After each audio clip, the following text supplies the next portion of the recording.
wafdi ballaaran oo ay horkacayeen guddoomiyaha gobolka shabeellaha hoose iyo wasiir ku-xigeenka arrimaha gudaha dowlad goboleedka koonfur galbeed soomaaliya ayaa waxa ay soo gaareen degmada wallaweyn ee gobolka shabeellaha hoose. ujeedka safarka wafdigan ayaa waxa uu ahaa sidii loo joojin lahaa colaad beeleedyo ka dhex dhacday laba beelood ee wada dega tuulooyin hoostaga degmada wallaweyn ee gobolka shabeellaha hoose, islamarkaana nabad waarta looga dhex dhalin lahaa. maamulka gobolka shabeellaha hoose iyo kan degmada wallaweyn ee gobolkaasi ayaa waxa ay ku guuleysteen in ay is hor keenaan odayaasha dhaqanka si ay u dhexdhexaadiyaan beelaha diriirtu ku dhex bartay deegaano hoostaga degmada wallaweyn. waxayna ku guuleysteen wadahadal hordhaca inay yeeshaan beelihii dagaalamay iyo in xabad joojin kumeel gaara la sameeyo. shir hordhaca oo ay yeesheen wafdiga iyo odayaasha dhaqanka degmada wallaweyn ayaa looga xaajooday sidii loo joojin lahaa dagaalada gacanka hadalka ah iyo sidii nabad loo dhex dhigi lahaa beelaha ku dagaalamay halkaasi. qaar ka mid a odayaasha dhaqanka ayaa ka hadlay kulanka iyagoo soo jeediyey in laga shaqeeyo nabadda. inta ka kulanta lan walba way ka salaamayaan mansab shay madaxda sharafta leenin kooyt oo qaybisha shalgadiisin wallaweyn si ka dhawaada insha Allah maadaama uu odayaalkii uu ino hortiin armaha isin kooyteen qayb lahaad waa ku qaadanay juhdi giliini haddana meel faylenin maro hayte haddii ilaahay in diidnina in dhimaatirin diyaaran inna. Assalamu alaykum wa rahmatullahi ta'ala wa barakatuh. siin salaame odayaalka dhaqanka degmada wallaweyn nooyaal social duwan dhamaantiin salaamintaan qaas ahaan dhamaantaan reer wallaweyn way aad iyo aad salaamaanee wafdiga balaaran ninkooyi oo laxaw kasheeni dhibka daafeed ku dhiyi oo igoo maqanya hataa taleefan ni wareysada jireen way haal siin marooyna dhahaayeen yaa geegisana daareen hortiyoona beelaha shanta aleema walbiga qabati walna dhimanya. الرحمن الرحيم. السلام عليكم ورحمة الله وبركاته. كل إلهي خير على نوافجيو وفدي كوي سيد هرلين شاو مع سنتين خير الله سينسيو واجبات كنا جذو هايتان كل ولا سون فضايا ولا سون سجايو كل لما بيلود يا إلهي معنا شيطان قرط نسقلي هذين هرتين كل دلال بين يشان على موجود إلهي خير الله سيو كل هذا نبكي لسكدقي إلهي ننكر جاري سوق لسكول أديك دو هاي جديد يسمرو هاي كل هولي والوين قدم إلى ستماتره. الرحيم الحمد لله رب العالمين والعاقبة للمتقين فلا عدوان إلا على الظالمين. مدحدا شرفت لي أنا قصوا بوقتي كوفر قلبي آد مهنستهين معناها دبعتها دقمة والنكوين كده عدي هديت بستين دقمة والوين دبعتها كده عدي وحي هيد بيش جنبلول إيباش بربارة إن شاء الله على ميالك وكقيب قلين إيوه ديغان كدتكي دقن أو شيغالي أو قرالي أو عد كستله وكقيب قاتين دقمد والنوين هذا سفي عن أي وكال سعوتا نبتقلية أيا كدعدي ما دام أو دباتة صول حوستين خير كوفر قلبات هذه مدحدي خير كوفر قلبات أتين دباتة إيضاد حكمينين أو ميل نظيفة أدوغو تغين أداد بحدين isku dirkayna ayaad u imaadeen inle hadii kale heen si odayaalkan ay u duubteen si ka daran adinka maamulaatiin in u duubatiin oo arintaas ka qayb qaadatiin ayaan rabnaa. degmada wallaweyn waxaan wili ka dhicina ka dhacay labadan qabiil dhibaato aad iyo aad ka dhacday mar walba wallaweyn wal ku dhigay markii loo wasaaradda arrimaha gudaha ma sha Allah mar walba sinin gurmudaasu sinin rooraasu hanuunsudaasu kuumaadaasu ما شاء الله هذا محد نغانا هذا ما سنتان قدوميها كنا سوين أو ويب قاضين دباتوين كي هو قاضين ين كارنتي قاضين ما شاء الله أنا ما أعلم اللي هي محمد سيدالي ويكون مدها سمدونا ديجانكا باش هوير يكون مدها gudoomiyaha degmada wallaweyn ee gobolka shabeellaha hoose Ismaaciil Sheekh Abuukar oo ugu horeyn furay kulankaasi hordhaca ahaa ayaa waxa uu taasiyay dadkii ku geeriyooday dagaalka labada beelood isagoo alla ugu baryay kuwii ku dhaawacmay inuu alla bogsiiyo. Koray wasiirka arrimaha gudaha iyo gudoomiyaha gobolka intala qaybta arrimo shaqooyinka dhiyeen isin oo bartaxan u suteen kooyteen oran hortiin ma qabanay walba qabanay juudi galiini waqti galiini ana goore maamul degmada Wallaweyn meelo wala ku dhiyay shaqooyinka dhiyeen ana goore maamulka seedi iyo odayaalkii oo iska jiraan oo deegaanka degmada Wallaweyn dhamaantii oo ali herna walba oo ku jeesidi waqti iyo juudi galiini loo guuleysidi intii dibadda naxariiso haddii goolal dhiki shacab dhamaantii fadhati goolaas la guuleysidi waa meel fayl ila sideeri haddina martii meel rosi wal dhibaato teegin wala dhimana kulay la dhimaystire hadd wal oo suurtaga ma jiraan wal shaqada shal qaadi maalin hore meel seeni haddii muddo doomiye shan horkii sheegay shaqada bilaawati afka bilaawada sheegi haddii la meel sideerni adna soote haddii wala kal dhimin adii wasiirku weenkii shaqlaha iyo arma gudaha koonfur galbeed in la fadhiidaan lamadeen taliyaha booliiska koonfur galbeed Soomaaliya gaashaanle sare Cabdi Ibraahim Samow ayaa ka hadlay dhibaatada colaadda ay leedahay iyo ahmiyadda nabadda ay leedahay aadan ugu xunnahay shaqadii yareedo hadda dhacday eedankaaba ku baxay waxa idinku ogaayay dad isku duubna badan annagana waa dhameystirina waxa idin kaga haray waan idinku mahadcelinayaa taada kale nabadoonka midda oo dalacaada iyo xuquuqda oo sheegay horta wixii maxay aheeday meesha horta waxa way saldhigga booliiska iyo daraawiish ayaa degmadan hadda ku sugan sida aad la socotaana daraawiishtii tababarka loo soo xiray waa la tababaray dariiskeeda loo keenay tababarka loo soo xiray waxaan rajaynaynaa mar dhowna in xuquuqda u soo dhacdo aan rajaynaynaa sida aan warka ka haaya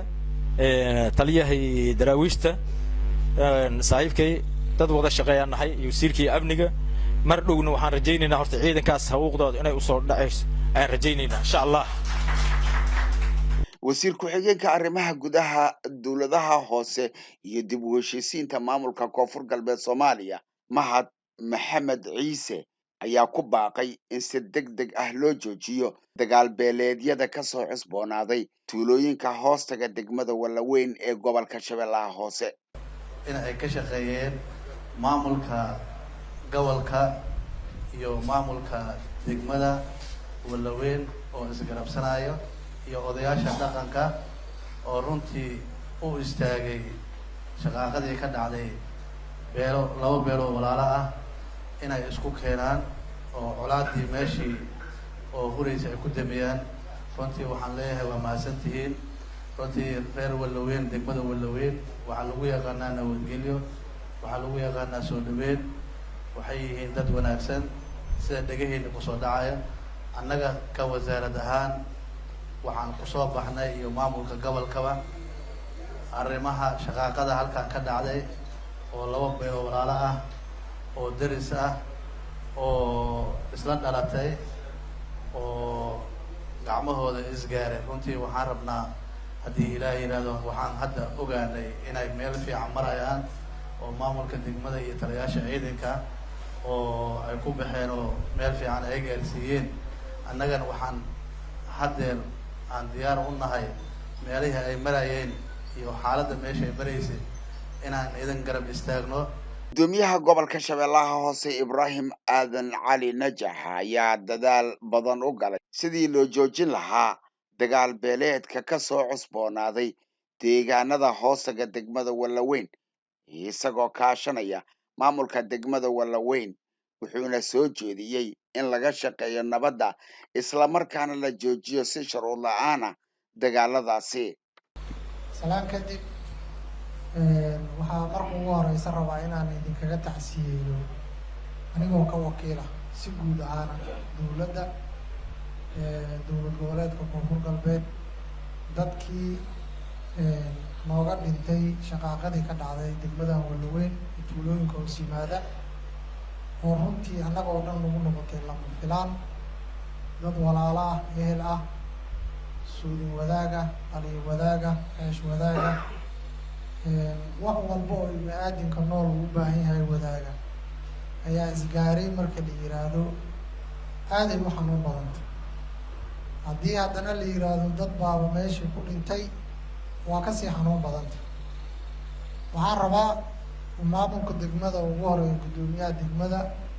iyo odayaashii dhaqanka iyo ciidamada amniga daraawiishta koonfur galbeed ee degmada Walaweyn iyo taliska booliska gurmudkii iyo isku duubnidii ay kaga falceliyeen shaqaaqadii labada beelood ee walaalaha ku dhex maray nawaaxiga degmada Walaweyn iyo siday u gaareen meeshii dhibka ka dhacay waan uga mahadcelinayaa waajibaad dawli saaran waaye wakiilnimada inay wakiil ka yihiin dowladda oo idil waajib gudashadoodii waxyaabaha lagula xisaabtamayna ay ka mid tahay arrimahan oo kale ayay muujiyeen aadan ugu mahadcelinayaa guddoomiya adig iyo ciidamada amniga iyo maamulkaagaba waan kaaga mahadcelinaynaa waxaan kaloo rabaa inaan u mahadceliyo odayaashayda dhaqanka ee sharafta leh qaybahooda kala duwan nabadoonada samadoonada iyo cid walba dhalinyarada iyo haweenkaba kaalintii aad qaadateen waa idinkaga mahadcelinaya sidaas lamidaan waxaan rabaa inaan u mahadceliyo labadii beelood ee walaalaha ee isgaaray ee isdabaqabtay ee isla gartay in dhibka iyo dilka aan wax faa'iidaa keenaynin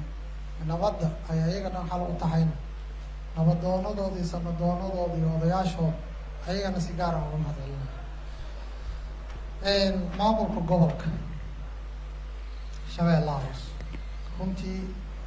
degmadan inaan imaano oo kusoo laalaabano waxay daliil u tahay horumarkeedaan rabnaa nabadeedaan rabnaa wadajirkeedaan rabnaa xasiloonideeda ayaan anagu baahnay waxaan aan sheegayno oo dhan waxay ku hoos jiraan inay dadka nabad ku wada noolaadaan haddii nabad la waayo waxaan kaloo raadinayna maheli in laisla qaatay marka maanta in colaadii la joojiyo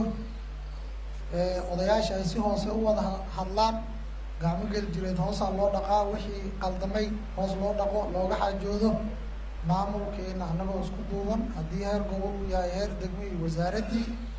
odayaasha ayaan garab ku siinaynaa codsigiini aan qaadanaynaa ilaa xaajadaas ay ka dhamaatana ilaahay idinkiisa meel aan Walaweyn uga socno haba yaraatee ma jirto intaasaan idin ballan qaadaynaa haddii tuunu idinkaga jiray meel aad iska dhigaysaan waa idinla joogaynaa waa idinla shaqaynaynaa dhibkii dheerta idinla wadaagaynaa meel aan u socnona ma jirto maxaa yeelay wax meeshaana keenay waa dhibkiina ilaa aan midnimadiina ka aragnana meel aan idinka aadayna ma laha runtii waxaan tacsiye iyo salaan idinkaga wadaa madaxweynaha dowlad goboleedka koonfur galbeed mudan cabdicasiis xasan maxamed lafta gareen oo intaana halkaan soo aadin ila soo dardaarmay dhahay odayaashii nabadoonadii shanta caleemood salaan iga gaarsii taasi iga gaarsii ayagoo nabdoowinna ha ka soo tegin meesha waxaan rajaynayaa marka fariintaasi salaantaasna iyo tacsiidaas inaad sidaas nooga qaadataan dad walaalaan nahay dad ehelaan nahay dad muslimiinaan nahay cadowgeena ayaa naga badan xilligii annaga dhexdeena nana kala qaybin lahaa ama aan isdili lahayn ama aan isku fiirsan lahayn dhibka lama joogo waxaa la rabaa wixii yaryar in meel laska dhigo waxaa la rabaa colaadda intaysan soo bilaaban astaamo lagu gartay leeda markaad aragtaanba in colaadi ay soo socoto saansaanteeda ay muuqato odayaasha waxaa laga rabaa inay istaagaan dhexda la qabto la yiraahdo shalay halkaasaad ku murmayseen maanta intaad ku murmaysaan beri waxaad soo wadaan waa inaad isdhibaataysaan annaga haddaan dadkii deegaankana odayaashina idinkama yeelayno maamulka aad soo wargelisaan ciidanka aad soo wargelisaan faa'iidada ay leedahay marka waxay tahay qof walaalah oo maanta nool badbaadadiisa ayaad kaalin ka qaadanaysaa ilaahay xaggiisana ajaraa looga helaya haddii alla idmo maamulka degmada Walaweyn ee gobolka Shabeellaha Hoose iyo kan gobolka Shabeellaha Hoose ayaa muddooyinkanba waday dadaallo ay ku dhexdhexaadinayaan isla markaana ay ku joojinayaan gaalbeeleed u dhexeeyey laba beeleed ee wada dega tuulooyin hoostaga degmada Walaweyn ee gobolka Shabeellaha Hoose kaasi oo ka dhashay khasaaro dhimasho iyo dhaawaca Muuse Cismaan Abtow telefishinka qaranka Soomaaliyeed Muqdisho